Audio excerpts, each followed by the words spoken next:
Hi everybody, today we're going to talk about solving radical equations and equations with rational exponents, and this is really part of a small little series of videos about things that I would call other types of equations. The thought is we're really used to solving linear equations and we spend a lot of time talking about quadratic equations, but there are many other equations that are important as well, and instead of making one huge video, I just made a bunch of short ones that I will link all together in the description. So let's get started by talking about equations with rational exponents. So as a quick review, let's look at rational exponents and see like the two major forms that we will come across. So one of them would be a to the 1 over n, which means the nth root of a. The other way we might see this is a to the m over n, which is the nth root of a to the m. We can also write this as the nth root of a raised to the power m, and that is generally my preference, is to go about it this way. I thought to start, it might be a good idea just to start with some basic numbers and do some evaluation before we really jump into solving. I'm going to start with 32 to the 2/5. So I'm going to write this as the 5th root of 32 and then squared. So the 5th root of 32 is 2 and 2 squared is 4. The next one says 64 to the 2/3. So this is the cube root of 64 and then squared. The cube root of 64 is 4, 4 squared is 16. The last one is 64 to the 3/2, so there's the square root of 64, and then cubed. So the square root of 64 is 8, and then 8 cubed is 512. You could put any of these into your calculator, and that is okay. Just when you do, pay attention to order of operations, and let me show you a couple. So let's start with 32 to the 2/5. So I can put in 32 to the power. I'm going to put parentheses 2 divided by 5 and see that it gave me 4. A second choice would be to put in 5, go to math, then go to the root, put in 32, which gives me 2, and then we can square that. You can do the same kind of thing in Desmos. I would put 32, hit the exponent, parentheses 2 divided by 5, and you can see there's 4. If you want to do it the second way, where you start with the root, then you go to the functions, go all the way to the bottom, there's the nth root, you put in a 5, you put in 32, and then I'm going to put the squared underneath there to do it all at once. So you have plenty of options of how to evaluate these numbers. So we want to move on from that to solving equations with rational exponents. So let's start with, if x to the m over n is equal to a, then x is going to be equal to a to the n over m. So you can see I took the reciprocal of the exponent and I moved it from the x to the a. As you're doing this, it's really important to note that when m is even, there's going to be two solutions. If m is odd, you're only going to have one solution. And even though we have covered working with complex numbers, we are only going to take even roots of positive numbers in this section, so don't expect to have any i's in your solution. So let's take some quick examples to see what this means. So my first one, I have x to the 3/2 is equal to -8. I'm going to flip that, so I'm going to have -8, but instead of 3/2, I have 2/3. M is the power of the x, which becomes the root of the number. So when I look at the cube root of -8, which is how I'm going to see this, is the cube root of -8 squared, I get x is -2 squared, which is +4. So only one solution because m was odd. So my next one, kind of the same. I have x to the 5/2 is 7,776. So I'm going to say x is equal to 7,776. And it's going to flip over to the 2/5. So m is odd, I only have one solution. So I put in my calculator the 5th root of 7,776, and I got 6. Then I'm going to square that, which gives me 36. The next one says x to the 1/3 is -4. So I take x, I say it's equal to -4, and then I flip that over to 3/1. This is equivalent to -4 cubed, which is -64. Let's make that a little bigger. I have x minus 2 to the 3/2 is 125. So I say x minus 2, 125 is now to the 2/3 power. So I say x minus 2, the cube root of 125 is 5. I square that, I get 25. X minus 2 being 25 says x is really 27. Again, making that just a little bit bigger, I have 4 times x plus 6 to the 4/3 is 324. So before you can flip the exponent, you need to move the 4. You're really isolating that x plus 6. So I'm going to divide both sides by 4. That says x plus 6 to the 4/3 is 81. Now I can move the exponent to the other side. So I have x plus 6 is 81. I'm flipping that to the 3/4. This 4 tells me I have 2 solutions. So x plus 6, the 4th root of 81 is 3, but remember to say that's plus or minus 3, and then you cube that. So I'm going to say x plus 6 is positive 27. X plus 6 is also negative 27. So I'm going to have a solution of 21, and I'm also going to have a solution of negative 33. So now we're ready to change that over and talk about radical equations, and really it's just a different type of rational exponent. I'm just changing the way I write the equation. So the square root of x equals 7 is the same thing as x to the 1/2 is 7. If I would flip the rational exponent over and make it 2 over 1, you can see I just have x is 7 squared, which is 49. What's going to happen for these problems is I'm just going to think the opposite of a square root is square, and I'm going to start squaring these equations. In these equations, it's going to be important to check your solutions, so kind of plug them back in and make sure you don't get anything called an extraneous root. And extraneous sounds fancy, but it just means extra, and I will show you that as it occurs.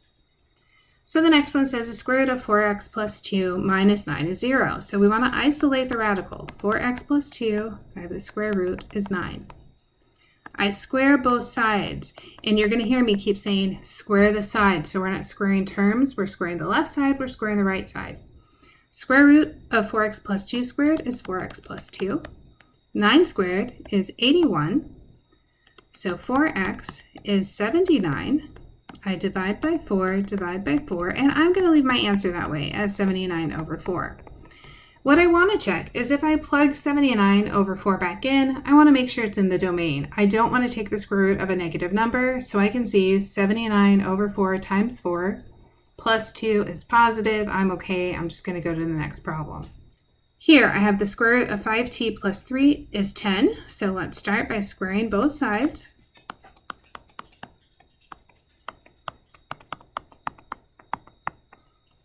That says 5t plus 3 is 100. When I subtract 3, I have 97. So I divide by 5, I get 97 over 5. Again, I'm looking back. Is 97 over 5 okay? Sure it is. I can multiply 97 over 5 by 5. I can add 3 to it. That's a positive number, so I don't have to worry about can I take the square root or not. The next one, slightly bigger, I have 2 times the square root of x plus 3 is 10. First step is going to be divide by 2. Isolate that radical. So I have x plus 3. The square root of that is 5. Square both sides. So x plus 3 is 25. One more step, subtract 3, x is 22. I'm going to say 22 plus 3 is positive, so since it's positive, I can take the square root, go to the next problem. So here, much bigger, I have 2 times the square root of 3x plus 16 equals 3x plus 1. Now I have this 2 in front. That usually I would say, let's divide, but if I go to divide, it's not going to be pretty. It's going to introduce fractions, so I'm just going to leave it alone, and I'm going to think square both sides.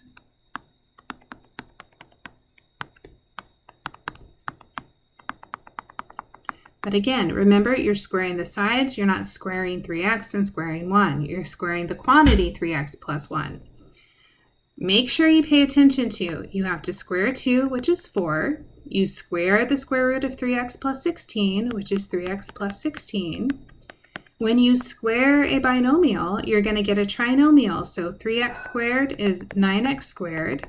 I have 3x times 1 times 2 is 6x, and then 1 squared is 1.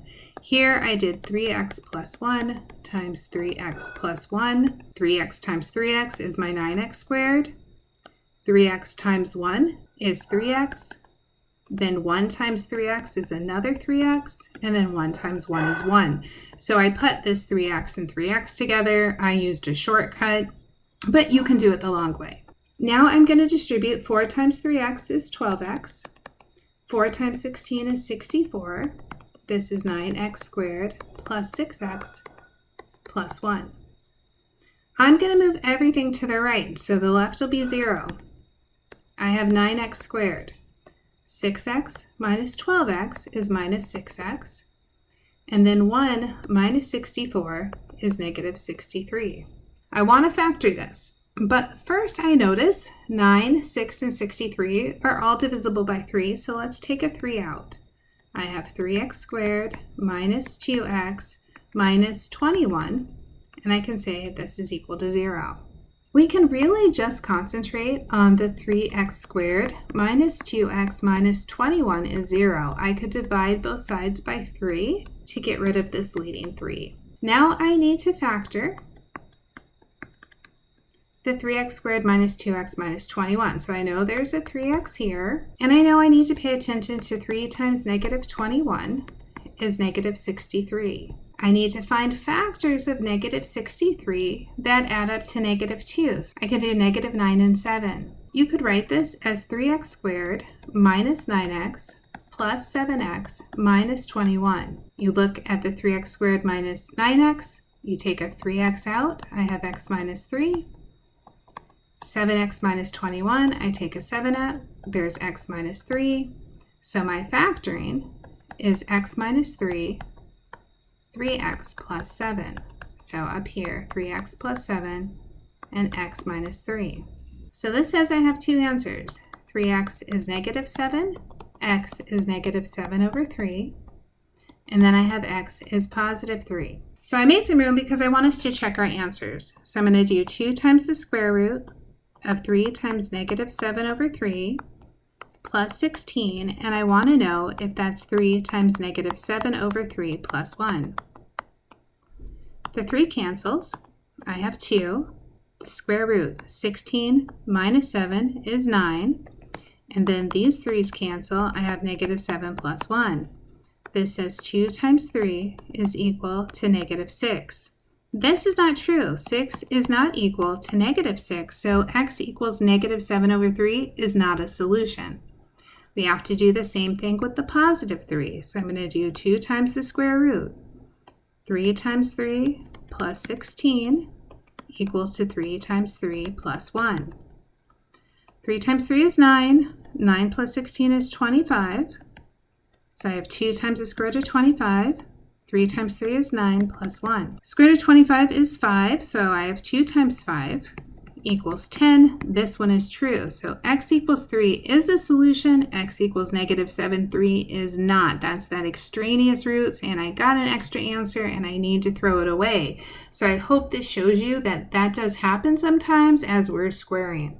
So our last couple problems, we'll do some application. So the first one says, what positive number is 3 times its square root? So when I see number, I think, let's say x. So we're saying what positive number, x, is equal to 3 times the square root of x. Well, let's do the same thing we've been doing. Let's square both sides. So I get x squared equals 3 squared is 9. The square root of x squared is x. I'm going to write that as x squared minus 9x is 0. With only 2 terms that both have an x, I factor an x out. So I have x times x minus 9, which says x is 0 or x is 9. Now the question says, what positive number? 2 things there stick out to me. What positive number sounds like one solution, and positive means it can't be 0. So my only answer is 9, and you could check it. If I look at 9 is equal to 3 times the square root of 9, because that would be 3 times 3. So nice that you can do a quick check on this little problem. Our last problem says find x such that the distance between the point x2 and negative 3, 5 is 8 units.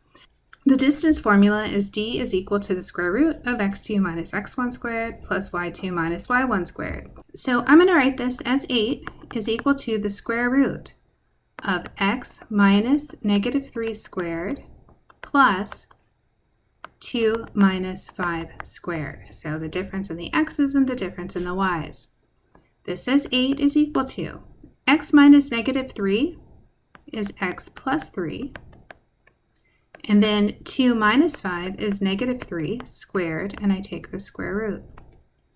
So I have 8 is equal to, let's go ahead and square the x plus 3. I have x squared, I have 6x, and I have 9. And then negative 3 squared is 9. Now that I've distributed and squared and did everything else I can, I'm going to get rid of the square root by squaring both sides. So 8 squared is 64.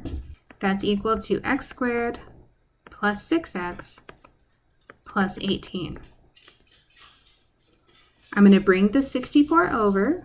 So I have x squared plus 6x minus 46. Can I find factors of negative 46 that add up to 6? And the answer is no. When I look at negative 46, the only factors I can think of are 1 and 46 and 2 and 23. And I can see they both don't lead me anywhere, right? I'm kind of stuck. So what I'm going to do is kind of clean this off and give myself a lot of space because we're going to have to do the quadratic formula. So we're solving x squared plus 6x minus 46 is 0. So we think x is equal to negative b, which is negative 6, plus or minus the square root of b squared, so 6 squared is 36, minus 4, a is 1, c is negative 46, all over 2 times 1. This is negative 6, plus or minus. I'm going to put all of this in my calculator at once. So I have 36 minus 4 times 1 times negative 46, which is the square root of 220 over 2. When I look at 220, I think, well, I think I can reduce that a little, so I'm going to make this negative 6 plus or minus. 220 is 4 times 55. I'm going to call that over 2. So this is negative 6 plus or minus. Square root of 4 is 2. I have the square root of 55 over 2. I can divide 6 by 2, 2 by 2, and that 2 will cancel. So 2 cancels this 2. It makes this one a 3. So x is negative 3 plus or minus the square root of 55. I want to give exact answers. So I'm going to say x is negative 3 plus the square root of 55, and x is also negative 3 minus the square root of 55. So that gives me my 2 points that are a distance of 8 units away from my point, negative 3, 5. I know that was kind of a long problem, but I think it's a really good one. I think distance is something we use all the time. Think of how many times you're in your GPS and it is calculating for you how far something is away. So it's taking your position and it's looking where things are going. Sometimes you know exactly where you're going, so it knows exactly what to use as your equation. And other times you might be telling it, find this for me. So think about, you tell it, find a restaurant within 5 miles from where I'm at. So it's going to have to do that calculation of distance from where you're at. So it takes a particular point and looks for everything that falls within like this 8 units. So I like that. I think this is a great application. I hope you can see how it could be useful and that would be programmed into many things. Don't forget when you're doing these problems, take a look back at your answers, look for extraneous roots, and just be really patient with yourself as you look at each little fine detail. Good luck.